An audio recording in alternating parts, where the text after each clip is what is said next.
Hello students, हम लोग पढ़ रहे थे कंटिन्यूटी। तो चलिए देख लेते हैं कोई फंक्शन कंटिन्यूअस कब होता है। तो डेफिनेशन में हम लोगों ने पढ़ा था कोई फंक्शन एफ एक्स है, ये कंटिन्यूअस होता है जब इसके ग्राफ में कोई भी ब्रेकेज ना हो। ठीक है, there should be no breakage in its graph. तो चलिए देखते हैं कि जैसे एफ एक्स है तो ग्राफ कैसे प्लॉट करते हैं। तो ग्राफ जैसे आप लीनियर इक्वेशन 10th में आप पढ़ते हो, कुछ भी रहा होगा, जैसे एम एक्स प्लस सी मान लो आप एक लाइन का इक्वेशन होता है, आप सीधे समझो वाई इक्वल टू मान लो आप 3x प्लस 2 हो। ठीक है, तो लीनियर इक्वेशन आप 10th में पढ़े होंगे। तो यहाँ पे हम क्या करेंगे, x की वैल्यू पुट करते जाते हैं, y की वैल्यू आती जाती है। तो रियल फंक्शन क्या होगा, अगर हम डोमेन में जो वैल्यू ले रहे हैं वो रियल नंबर्स हो और को डोमेन में भी हमारा जो है वो रियल नंबर्स हो, तो हम ऐसे फंक्शन को रियल फंक्शन कहेंगे।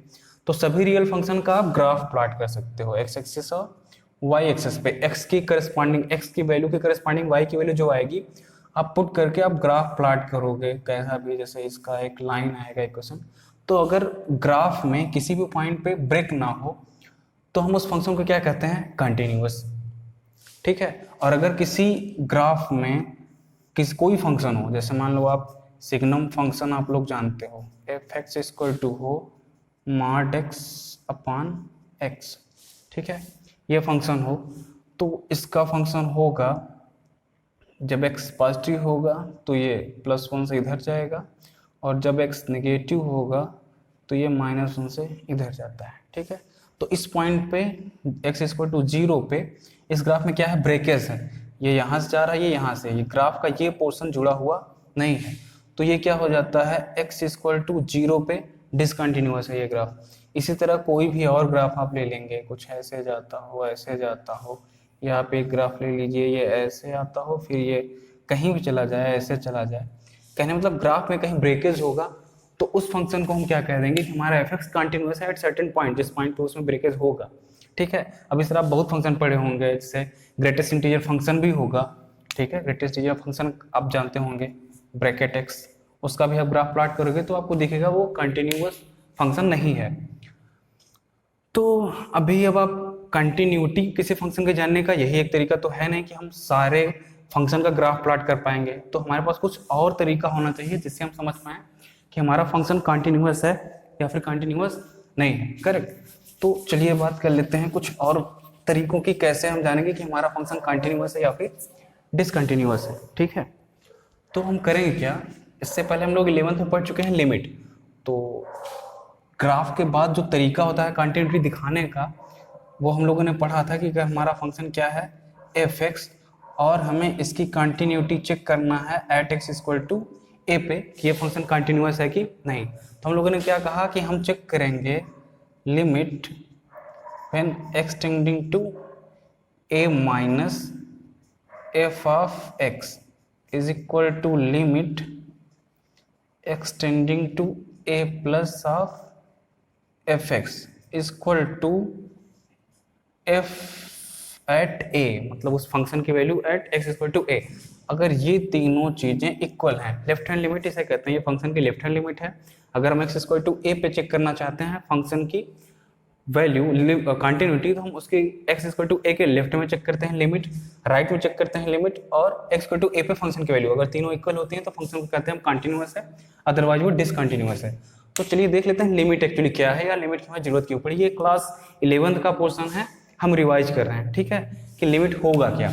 अभी आप एक फंक्शन एज्यूम करो f x is equal to, आप क्लास 11th में पढ़े होंगे और यही एग्जाम्पल भी आपके सर आपको दिए होंगे, एक्स स्क्वायर माइनस 4 अपान एक्स माइनस 2। अगर आप यहाँ पे एक्स इक्वल टू 0 पुट कर दोगे, सॉरी एक्स इक्वल टू आप 2 पुट कर दो।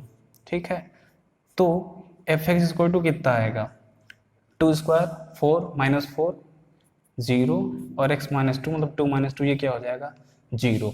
और इस फॉर्म को हम क्या कहते हैं, इनडिटर्मिनेट फॉर्म। इनडिटर्मिनेट फॉर्म कहते हैं। ठीक है, ये अनडिफाइंड है, इसका हमें कोई वैल्यू नहीं पता है। तो मतलब क्या हुआ, हम इस फंक्शन की एक्स स्क्वायर माइनस 4 अपान एक्स माइनस 2 पे की वैल्यू एक्स इक्वल टू 2 पे नहीं पता है।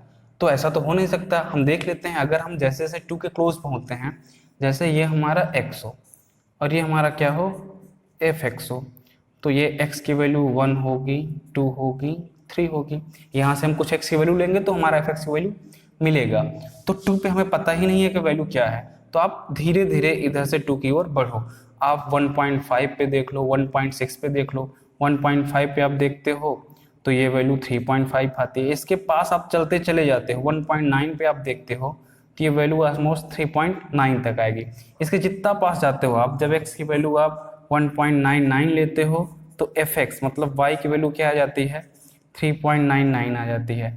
इसी तरह जब आप इधर से आते हो, राइट से 2 की तरफ अप्रोच करते हो तो भी ये वैल्यू 4 की तरफ अप्रोच करती है। यहाँ पे 4 है, एग्जैक्ट 2 पे ये हमें नहीं पता कहाँ जाती है, लेकिन हम जब 3 से 2 की तरफ आते हैं, आप 2.5 पे चेक करो, 2.4 पे चेक करो, 2.5 पे वैल्यू आती है 3.5, ठीक है, सॉरी 4.5, और 2.3 पे 4.3, अप टू 1, ये इधर से रिलेट होती चली जाएगी। आप राइट से भी 2 की तरफ अप्रोच करते हो तो फंक्शन की वैल्यू राइट से 4 की तरफ आएगी। अगर लेफ्ट से आप 2 की तरफ अप्रोच करते हो x की वैल्यू, तो फंक्शन की वैल्यू भी लेफ्ट से 4 की तरफ जाती है। लेकिन एग्जैक्ट 2 पे हमें नहीं पता है, तो हम ऐसा नहीं कहेंगे कि इस फंक्शन की हमें वैल्यू नहीं पता। एग्जैक्ट 2 पे तो वैल्यू नहीं पता, इसलिए हमें जरूरत पड़ती है इसकी कौन सी वैल्यू निकालने की, लिमिटिंग वैल्यू। ओके, तो लिमिटिंग वैल्यू का कॉन्सेप्ट ये था कि क्यों लिमिटिंग वैल्यू की जरूरत पड़ी। जब हमें फंक्शन की किसी खास पॉइंट पे, किसी खास x की वैल्यू पे फंक्शन की पूरी वैल्यू नहीं पता होती, तो हम लिमिटिंग वैल्यू निकालते हैं। तो अब पहले हमें ये सोचना होगा कि लिमिट कैसे एग्जिस्ट करती है, ठीक है। जब हम लिमिटिंग वैल्यू निकाल रहे थे तो किसी फंक्शन की लिमिटिंग वैल्यू क्या होगी या कैसे एग्जिस्ट करेगी, ये जानने के लिए हमें वहीं पे निकालना पड़ा क्या, लेफ्ट हैंड लिमिट और राइट हैंड लिमिट, ठीक है। तो चलिए देख लेते हैं लेफ्ट हैंड लिमिट कैसे निकाली जाती है। अभी आप देखो, ये मान लो अब 0 है, ठीक, और ये है x इक्वल टू ए, हमें ये a है, a पे हमें किसी फंक्शन की वैल्यू चाहिए। ये हमारा x की वैल्यू हम यहाँ से लेंगे और ये हमारा fx की वैल्यू आने वाली है। तो x इक्वल टू a पे हमारा फंक्शन डिफाइंड नहीं है, तो हम x को लेफ्ट से लेके जा रहे हैं a के पास। इधर से हमारा x चला है और ये a की तरफ जा रहा है, मतलब a के लेफ्ट से हम a की तरफ जा रहे हैं। तो हम देखेंगे हमारी फंक्शन की वैल्यू क्या होगी। मान लेते हैं x हमारे यहाँ से यहाँ तक पहुंचा, अभी a तक पहुंचने में इसमें डिफरेंस कितना है, h। ओके, हमें निकालनी थी limit f of x when x tending to a minus, ये बता रहा है a माइनस मतलब x जो है हमारा a की तरफ जा रहा है और लेफ्ट से आ रहा है, करेक्ट। अब आप ये देखो कि x हमारा यहाँ से चल रहा था, यहाँ तक पहुंचा, ये हमारी x की पोजीशन है और ये a की पोजीशन है, h डिस्टेंस अभी बाकी है उसे a तक पहुंचने में। तो हमें वैल्यू निकालनी है limit of fx x tending to a minus, क्योंकि हमें x इक्वल टू a पे वैल्यू नहीं पता थी तो हम उसके लेफ्ट में वैल्यू निकाल रहे हैं। तो इसे हम लिख सकते हैं, आप देखो आप इसे लिख क्या सकते हो, यहाँ से आप देखोगे यहाँ से यहाँ तक क्या है, x है, ये यहाँ से यहाँ तक x है और ये डिस्टेंस h है a में पहुंचने पे। तो ये हो जाएगा x plus h equal to क्या है, a, correct. x plus h equal to क्या है, a। तो यहाँ से x इक्वल टू क्या आ जाएगा, a माइनस h, और x a पे तब पहुंचेगा जब हमारा h कहाँ चला जाएगा, इफ h टेंडिंग टू 0, ये इंप्लाई कर जाएगा x टेंडिंग टू a। अगर h हमारा 0 की तरफ जाएगा तो x हमारा a पे जाएगा, h 0 रखोगे तो x कहाँ हो जाएगा, a। तो हम x को यहाँ से रिप्लेस कर सकते हैं a और h के टर्म में। तो हम इसे क्या लिख देंगे, यहाँ मैं नीचे लिख देता हूँ, लेफ्ट हैंड लिमिट को हम कैसे लिख सकते हैं, ये हो जाएगा लिमिट, ये डिफरेंस अगर 0 होगा h टेंडिंग टू 0, तो जो हमारा x है वो क्या हो जाएगा, a माइनस h, करेक्ट। तो ये हमारा लेफ्ट हैंड लिमिट का फॉर्मूला हुआ था। राइट हैंड लिमिट आप देखोगे, जैसे ये ओरिजिन है मान लो आप, और ये हमारा a है, ये x इक्वल टू 0 मतलब ओरिजिन है, और इधर से हमारा x इसकी तरफ चलना शुरू करता है, करेक्ट। x हमारा इधर से आ रहा है, अभी मान लो आप यहाँ पे पहुंचा है x, और इसके बीच का गैप कितना है, h। x हमारा इधर से चला था यहाँ तक पहुंचा, ये a है और ये हमारा x है। तो हम सारी डिस्टेंसेस ओरिजिन से लेंगे, तो x हमारा यहाँ से यहाँ तक है, ये डिस्टेंस है x, और ये डिस्टेंस है हमारा क्या, a, और बीच का गैप क्या है, h। तो यहाँ पे अगर हम x को लिखना चाहेंगे तो लिखेंगे a plus h equal to x, ये पूरा x है और ये a है, ये h है, तो ये हो जाएगा a plus h equal to x, सही है। तो सीधे x की वैल्यू हमारे पास ये आ गई। तो अगर हम राइट हैंड लिमिट निकालेंगे, हम लिखेंगे limit x tending to a plus of f x, तो इसकी वैल्यू हो जाती थी, नीचे लिख दे रहा हूं मैं, limit s tending to zero f of a plus h. तो हम इस फार्मूले से क्या निकाल लेते थे, ए के राइट से क्या वैल्यू आएगी फंक्शन की। ए पे हमें वैल्यू पता नहीं थी फंक्शन की, तो हम ए के लेफ्ट से वैल्यू क्या है ये निकाल लेते थे, और ए के राइट में वैल्यू क्या है ये निकाल लेते थे। करेक्ट। अब अगर दोनों वैल्यूज क्या आई, इक्वल आई, अगर दोनों वैल्यूज इक्वल आई तो हम कहते थे कि फंक्शन हमारा, लिमिट हमारे फंक्शन की एग्जिस्ट करती है। करेक्ट। ये 11th का पार्ट था। कोई फंक्शन है उसकी लिमिट एग्जिस्ट करेगी जब लेफ्ट हैंड लिमिट क्या होती थी, limit s tending to zero. अगर हमारा फंक्शन एफ एक्स है, पहले पूरे फंक्शन का ही लेता हूँ, ये होता था लिमिट एस टेंडिंग टू, मान लो आप ए पे देख रहे हो, a minus of f x equal to हो limit x tending to a positive of f x. तो हम कहते थे हमारी लिमिट एग्जिस्ट कर रही है, सिर्फ हमें लेफ्ट हैंड लिमिट और राइट हैंड लिमिट निकालनी होती थी।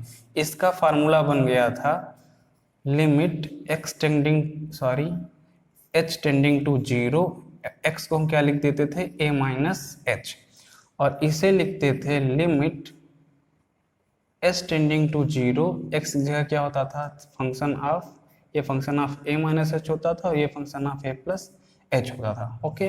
अगर ये दोनों इक्वल हैं तो हम कहते थे हमारी लिमिट एग्जिस्ट करेगी। अब आप सवाल कैसे लगाते थे, आपको फंक्शन दिया जाता था एफ एक्स इक्वल टू, मान लो आपसे कह दिया गया कि, आपसे कह दिया जाता है कि फंक्शन है हमारा 2x प्लस 3 जब x ग्रेटर देन 0 हो, और 2x माइनस 2 जब x हमारा लेस देन 0 हो। तो हमसे पूछा जाता था कि आप इसकी लिमिटिंग वैल्यू बताओ एट x इक्वल टू 0। सही है। ये एक मैं एग्जांपल बता रहा हूँ आपसे कि क्या क्या होता था।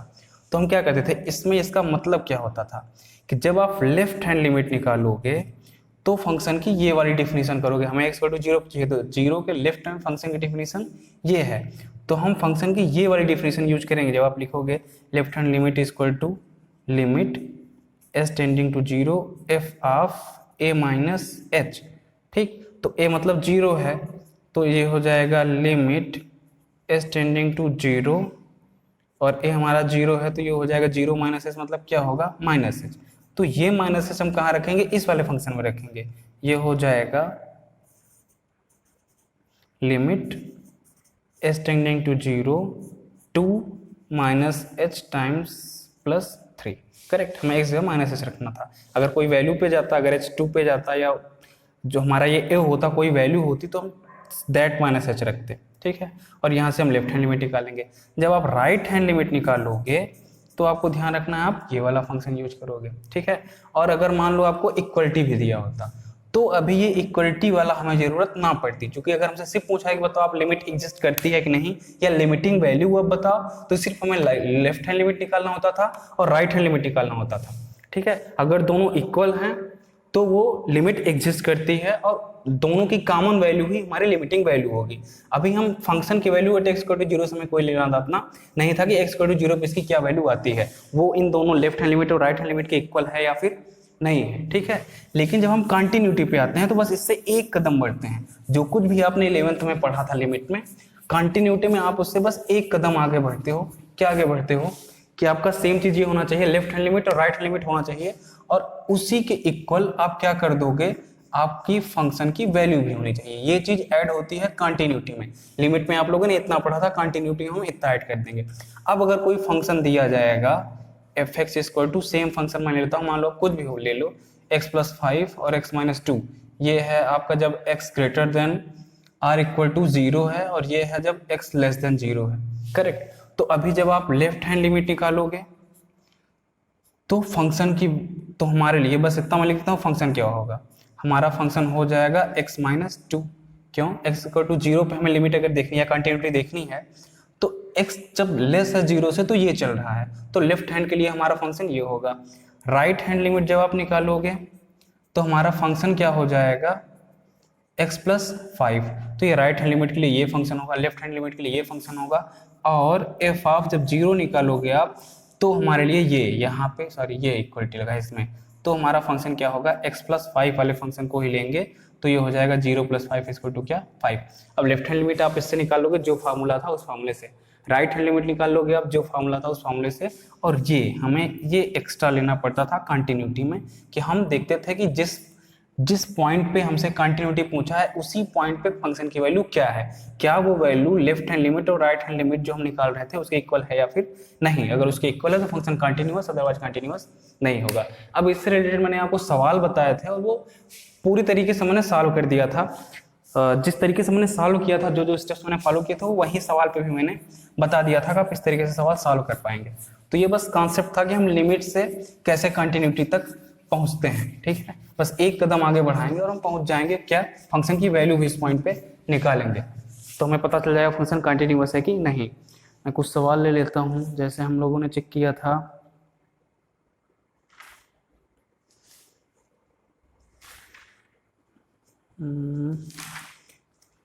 हाँ ठीक है, ये सवाल ले लेता हूँ।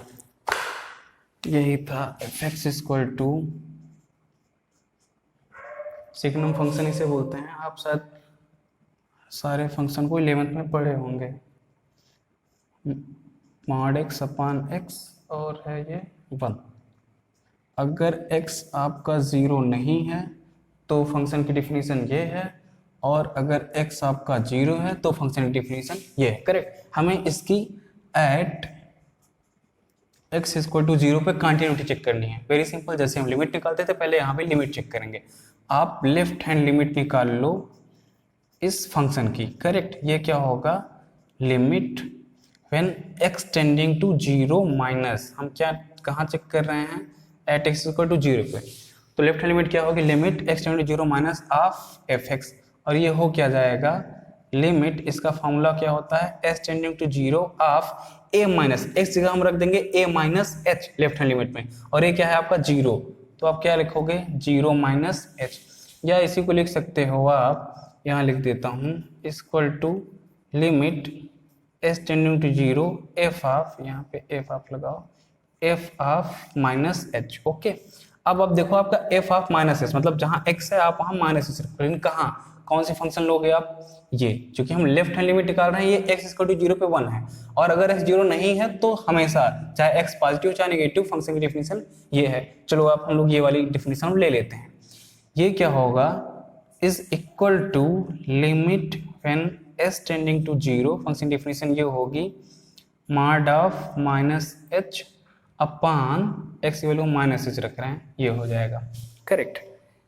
Is equal to limit when s tending to 0, ये होगा minus of minus h upon minus h। क्या हुआ, ये हमने mod h का माइनस h का जब mod हटाया तो ये क्या आया, एक एक्स्ट्रा माइनस आया। क्यों, अब ये मॉडुलस फंक्शन की डिफिनीशन, कुछ स्टैंडर्ड फंक्शन होंगे जिनकी डिफिनीशन आपको 11th में पढ़ाई गई होगी, कि अगर mod x की जो डिफिनीशन होती है, ये आप अलग से नोट करेंगे, ये होता है प्लस x, सिर्फ x, इफ x इज क्या होता है पॉजिटिव, और माइनस टाइम्स x हो जाता है ये इफ x इज नेगेटिव। तो यहाँ पे हमारा x क्या है, हम लेफ्ट हैंड लिमिट चल रहे हैं, लेफ्ट हैंड लिमिट किसके, 0 के, तो हमारा x क्या है, नेगेटिव। तो जो भी फंक्शन आपका था, जो भी वेरिएबल था, जो वैल्यू थी, उसमें आप एक्स्ट्रा क्या ऐड करोगे, माइनस।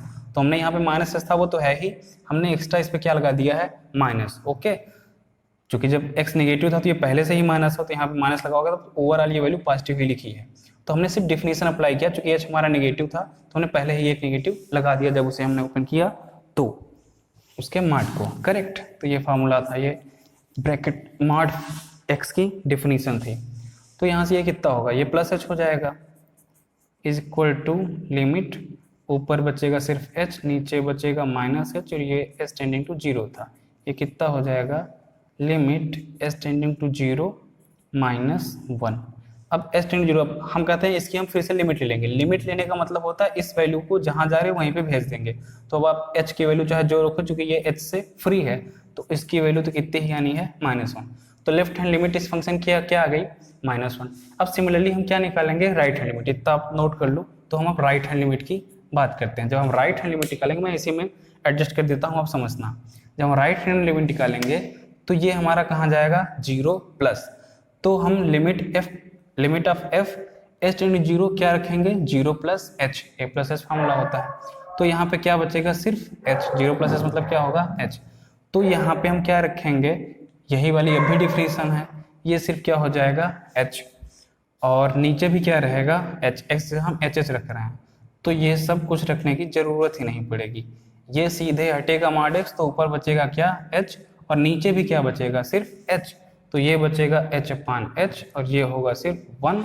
तो ये आंसर आएगा 1। लेफ्ट हैंड लिमिट के बाद मैं सीधे यहीं पे राइट हैंड लिमिट निकाल ली, आपको पूरा लिखना होगा। अब लेफ्ट हैंड लिमिट आपकी आई थी -1 और राइट हैंड लिमिट क्या आई, +1। तो और कुछ चेक करने की जरूरत ही नहीं है। हाँ, एक्स इक्वल टू 0 पे फंक्शन की वैल्यू 1 है, लेकिन लेफ्ट हैंड लिमिट की इक्वल नहीं आई। आपको बस इतना लिख देना है, left hand limit is not equal to right hand limit. So limit ही नहीं एग्जिस्ट करती तो फंक्शन कंटिन्यूअस होने का सवाल ही नहीं है। तो फंक्शन क्या हुआ आपका, डिसकंटिन्यूअस, करेक्ट। अब लिमिट सॉल्व करने का, एक्चुअली इस पूरे कंटिन्यूटी में सिर्फ आपको लिमिट्स कैसे सॉल्व करेंगे हम इसका ध्यान रखना है। आप लिमिट जैसे क्लास 11th में पढ़े थे, जैसे कुछ फंक्शन होते हैं जिन्हें हमें क्या करना होता है, पहले एडजस्ट करना होता है, चाहे वो एलजेब्रा से हो चाहे ट्रिग्नोमेट्री से हो। हमें उन्हें सिंप्लीफाई, जितना सिंप्लीफाई कर सकते हैं उतना सिंप्लीफाई करेंगे, तब उन्हें हम लिमिट लेते हैं, उनके लेफ्ट हैंड लिमिट या राइट हैंड लिमिट। उसमें आप इंडिटरमिनेट फॉर्म पढ़े होंगे 7 टाइप की, 0/0, इन्फिनिटी/इन्फिनिटी, 0 की पावर इन्फिनिटी, 1 की पावर इन्फिनिटी, ऐसी 7 टाइप की आपकी क्या थी, इनडिटर्मिनेट फॉर्म थी, जो जब एग्जिस्ट करती है तो हम उसमें लिमिट नहीं निकाल पाते। तो उसके लिए तरीका है कि हम तब लिमिट कैसे निकालते हैं, फैक्टराइज करके, रेशनलाइज करके, और ट्रिग्नोमेट्रिक है तो उसके इक्वेशन, उसके फार्मूले लगा के सॉल्व करके तब हम सॉल्व कर पाते हैं अपनी लिमिट। तो यहाँ पर सिर्फ लिमिट के सवाल हैं जो कि आप 11th में बेहतर पढ़ चुके हो, तो मैं स्किप करता हूँ। आपको कंटिन्यूटी बस इतना करना था, left hand limit right hand limit अगर दोनों इक्वल आते तो हम देखते हैं फंक्शन की 0 पे वैल्यू क्या है, वो भी 1 होती। मान लीजिए आप लेफ्ट हैंड लिमिट भी 1 आती तो कह देते ये कंटिन्यूअस होगा। अब आगे बात करते हैं हम डिफरेंशिएबिलिटी पे। ये आपको समझ में आया होगा कि कंटिन्यूटी क्या है, और अगर कोई सवाल में दिक्कत होगी तो आप पूछ सकते हो, चाहे ऐप के थ्रू या जैसे भी, तो मैं आपको सवाल के बारे में बता दूंगा। अब पढ़ते हैं डिफरेंशिएबिलिटी।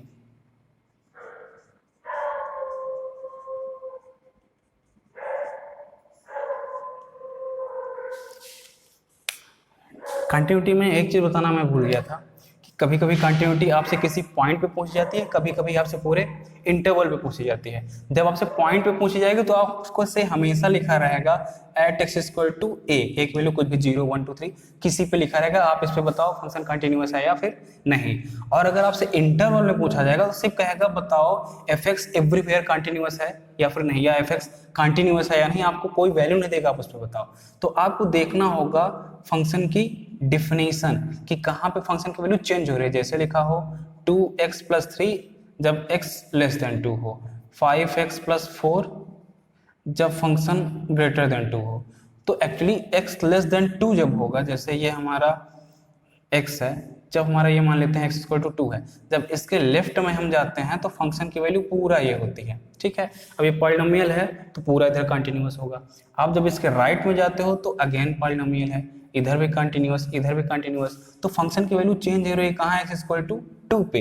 तो बस आपको कंटिन्यूटी किधर चेक करनी है, x = 2 पे। तो अगर x = 2 पे भी ये फंक्शन कैसे, भाई left hand limit right hand limit निकालोगे आप x = 2 पे और फंक्शन की वैल्यू 2 पे। अब यहाँ पे एक कहीं ना कहीं एक जगह इक्वलिटी भी दी गई होगी, या फिर अलग से बता दे फंक्शन कुछ और वैल्यू एट x = ये 2। तो हम तीनों की वैल्यू चेक करेंगे, left hand limit right hand limit और फंक्शन की वैल्यू एट x = 2। अगर वहाँ पे भी कंटिन्यूअस हो जाएगा तो ये फंक्शन पूरे रियल नंबर या पूरे इंटरवल में क्या होगा, कंटिन्यूअस होगा। क्योंकि 2 के लेफ्ट में भी कंटिन्यूअस, 2 के राइट में कंटिन्यूअस और 2 पे भी कंटिन्यूअस। तो बताने का मतलब बस इतना था। अगर आपसे कोई पॉइंट ना दे कि इस पॉइंट पे आप चेक करो, बता दे पूरे एवरीवेयर कंटिन्यूअस है कि नहीं, तो बस जिस वैल्यू पे वो फंक्शन अपनी वैल्यू चेंज कर रहा है जिस x की वैल्यू के लिए, वहीं पे हम कंटिन्यूटी चेक करेंगे और बता देंगे कि पूरे इंटरवल में है कि नहीं। और एक बात, जैसे मान लो आप 2 पे नहीं हुआ, पूरे इसमें कंटिन्यूअस हुआ और 2 पे कंटिन्यूअस नहीं हुआ, तो हम लिख देंगे कि ये कंटिन्यूअस है पूरे r - 2 के लिए, मतलब पूरे रियल नंबर के लिए कंटिन्यूअस है। बस आप पूरे रियल नंबर से ये क्या कर दो, 2 को माइनस कर दो, सही है। तो ये भी कंटिन्यूअस उसके डोमेन लिखने का तरीका है कि वो किस डोमेन में कंटिन्यूअस है। ठीक, अब बात करते हैं डिफरेंशिएबिलिटी की।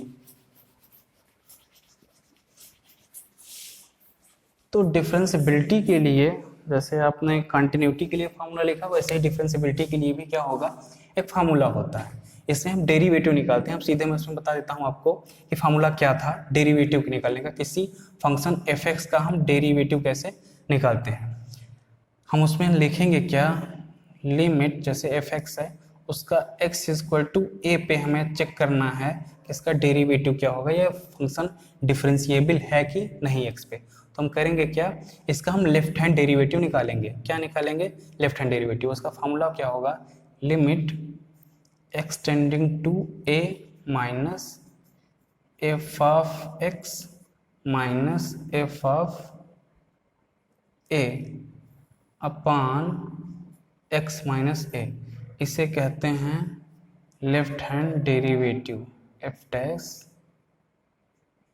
ए कह देते हैं। ए पे ये लेफ्ट हैंड डेरिवेटिव है, करेक्ट। इसी तरह राइट हैंड डेरिवेटिव होगा, वो क्या होता है, आर एफ डैश ए उसे कह देते हैं फंक्शन की ए पे राइट हैंड डेरिवेटिव। वो क्या होगा, limit x tending to a plus f of x minus f of a upon x minus a. अब अगर ये दोनों इक्वल हों, अब देखो आप मैं एक साथ लिखता हूँ कि अगर लेफ्ट हैंड डेरिवेटिव और राइट हैंड डेरिवेटिव इक्वल होंगे तो ये फंक्शन क्या होगा, डिफरेंशिएबल होगा। मैं इन दोनों को एक साथ लिखता हूँ ताकि इन दोनों की वैल्यू मैं सही से आपको समझा पाऊँ। देखो आप, अगर हो limit x tending to a minus f of x minus f of a upon x minus a is equal to limit x tending to a plus f of x minus f of a upon x minus a। इसे कहते हैं left hand derivative, इसे कहते हैं right hand derivative. आप 11th में बेहतर तरीके से पढ़े होंगे। अगर ये दोनों इक्वल है, ठीक है, तो हम कहेंगे कि ये फंक्शन ए पे डिफरेंशिएबल है और उसका जो डेरिवेटिव का वैल्यू होगी, इन्हीं में से किसी एक की वैल्यू जो लिख देंगे वही डेरिवेटिव होगी, उसे कहते हैं एफ डैश ए के इक्वल। तो ए पे जो डेरिवेटिव होगी, चाहे आप ये वैल्यू ले लो चाहे ये वैल्यू, दोनों इसी के इक्वल होंगे। अगर ये दोनों इक्वल हैं तो, अगर इक्वल नहीं है तो फंक्शन ए पे डेरिवेटिव होगा ही नहीं, डिफरेंशिएबल होगा ही नहीं, तो हमें इसकी वैल्यू नहीं मिल पाएगी। और अगर दोनों इक्वल हैं तो डेरिवेटिव और यही कोई एक डेरिवेटिव होगा। अब इसको हम क्या करेंगे, ये a माइनस पे है, मतलब ये लेफ्ट हैंड लिमिट है a पे, ठीक है। तो इसको जब हम लेफ्ट हैंड लिमिट लेंगे तो क्या लिख सकते हैं इसे, आप देखो इसे हम लोग लिख सकते हैं लिमिट s टेंडिंग टू 0। अब x को हम बदल देंगे a माइनस एच से, जैसे हम लेफ्ट हैंड लिमिट में निकालते थे। ये क्या हो जाएगा, f ऑफ x को क्या लिखेंगे, a minus H, F of a minus H minus f of a upon x को भी हम क्या लिखेंगे, a माइनस एच से। तो ये होगा a माइनस एच और माइनस a और माइनस ए कैंसिल होकर सिर्फ क्या बचेगा, minus h is equal to क्या हो, लिमिट, इसका और ज़्यादा ये फार्मूला है प्रिस्क्राइब्ड फार्मूला जिससे हम सवाल लगाएंगे, s tending to 0 f of, यहाँ पे हम x का क्या रखने वाले हैं, a plus H minus f of a अपान, यहाँ पे आप a minus a plus H रखोगे x की जगह, तो a plus H minus a cancel होगा, सिर्फ क्या बचेगा h। तो अगर ये चीज़ एग्जिस्ट करता है, ये दोनों चीज़ें इक्वल हैं, तो हम कहेंगे कि x इक्वल टू a पे ये फंक्शन डिफरेंशिएबल है, अदरवाइज नहीं। तो ये वाला फॉर्मूला मेन है जिससे हम सवाल लगाएंगे, ठीक है। और अगर ये एग्जिस्ट करता है, अगर ये दोनों इक्वल हैं, तो यही हो जाती है हमारी क्या है कि एफ डैश ए की वैल्यू, ए पे यही होगा डिफरेंशिएबल हमारा, करेक्ट। तो जैसे हम लिमिट निकाल रहे थे, सेम काम हमारा डिफरेंशिएबिलिटी में होगा। और कुछ सवाल होंगे जो मैंने आपको लगाया है, लगा के भेज दिया है कि कैसे हम डिफरेंशिएबल है कि नहीं ए पे वो निकाल पाएंगे, ठीक है। अब आते हैं आपके सबसे इम्पॉर्टेंट टॉपिक पे, डिफरेंशिएशन। यहाँ पे मैंने आपको सारी चीज़ें डिफिनीशन भी बता दी थी नोट्स में, और क्या कर दिया था, सारे सवालों को जो जिस प्रोसेस से मैंने लगाया वो वहीं पे लिख दिया था। तो आई होप कि आपको समझ में जरूर आया होगा, और नहीं आया होगा तो आप फिर से मुझसे पूछ सकते हो। अब हम पढ़ेंगे डेरिवेटिव्स या फिर डिफरेंशिएशन आप कहते हो।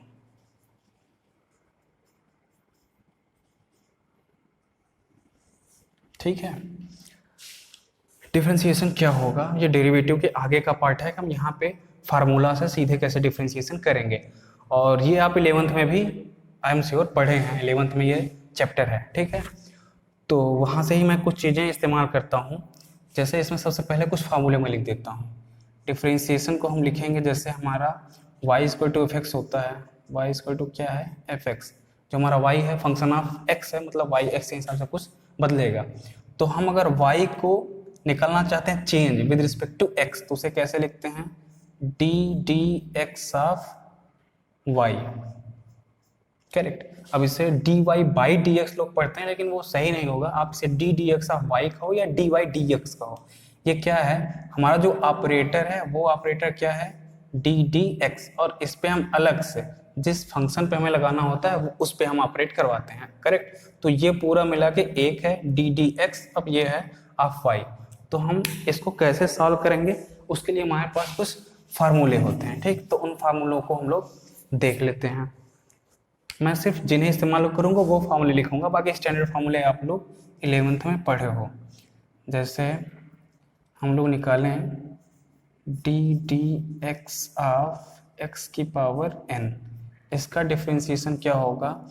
जब हम डिफरेंशिएशन करते हैं तो जो कोफिशिएंट होता है फंक्शन का वो बढ़ जाता है और पावर क्या होगी घट जाएगी।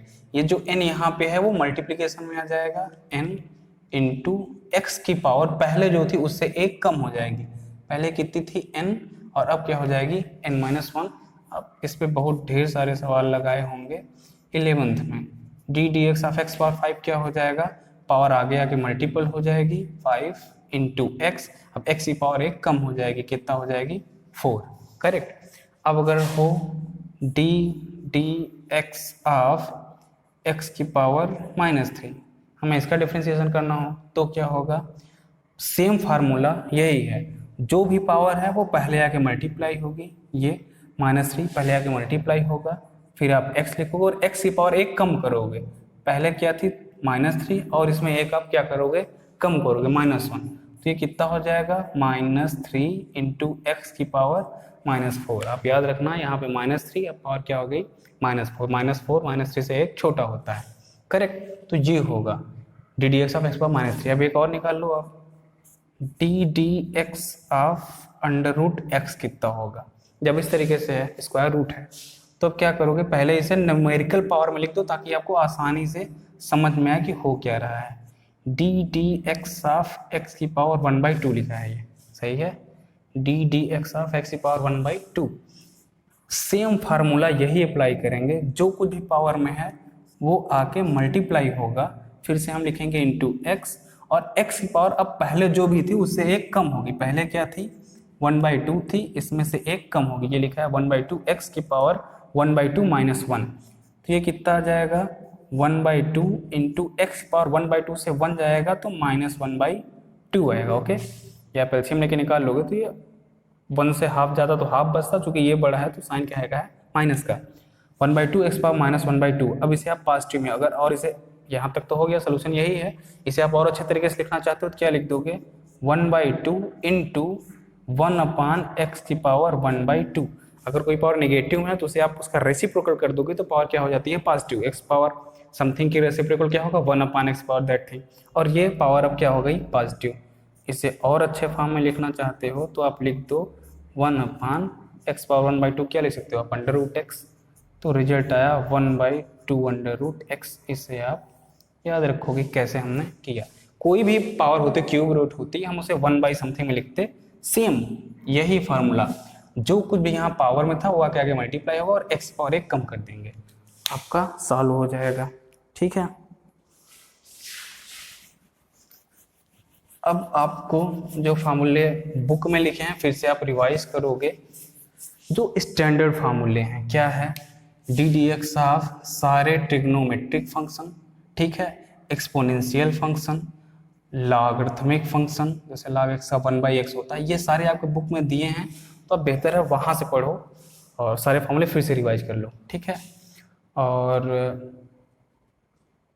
हम और क्या करेंगे, जैसे ये भी आप पढ़ चुके हो कि डी डी एक्स ऑफ, अगर हम निकालेंगे मान लो ऑफ एफ एक्स और प्लस माइनस जी एक्स है, मतलब दो फंक्शन के सम का डिफ्रेंसिएशन है, तो हम उन्हें अलग अलग कर सकते हैं। ठीक है, ये हो जाएगा d d x of f x plus d d x of g x. सही है, यहाँ पे माइनस भी लगा दो, प्लस होगा तो प्लस के साथ अलग होगा, माइनस होगा तो माइनस के साथ अलग होगा। करेक्ट। लेकिन मल्टीप्लिकेशन और डिवीजन में ऐसा नहीं चलता। डी डी एक्स आप मैं एफ और जी रख के F1 और F2 में लिखता हूँ, उसे याद करने में आसानी होगी। F1x into F2x। करेक्ट। अगर ऐसा लिखा है आपको दो फंक्शन का प्रोडक्ट का डिफ्रेंसिएशन निकालना है, तो ये क्या होगा, आप सीधे लिखो, पहले पहला वाला फंक्शन आपने सीधे लिख दिया F1x, अब इंटू होगा डेरिवेटिव ऑफ दूसरे फंक्शन का। आपने क्या लिखा, F1x सीधे लिखा, into D d x of दूसरा फंक्शन, प्लस ये इंटू था, दूसरा फंक्शन इस बार आप सीधे लिख दोगे, और into D d x of पहला फंक्शन। दोस्त देखिए ये पूरा आ रहा है, ठीक है, ये वाला यहाँ तक है, क्या ये है ठीक है। ये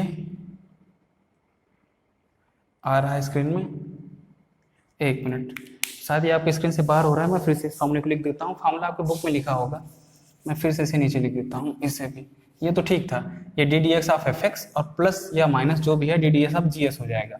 इस फॉर्मूले को हम फिर से लिख देते हैं, ये हो जाएगा हमारा, ये है फर्स्ट फंक्शन में सेकंड फंक्शन का, अगर आप मल्टीप्लिकेशन का डिफ्रेंसिएशन कर रहे हो तो ये हो जाएगा, पहले आप सीधे फर्स्ट फंक्शन लिख दो F1x into D d x of second function, ठीक, यहाँ पे प्लस, अब लिख दोगे आप सीधे second function into D d x of first function. सही है, तो इस तरीके से आप करोगे, ये बहुत आसान है कि पहले आप इसको सीधे लिख देते हो, इंटू इसका डिफ्रेंसिएशन, प्लस इसको ऐसे लिख देते हैं इसका डिफ्रेंसिएशन।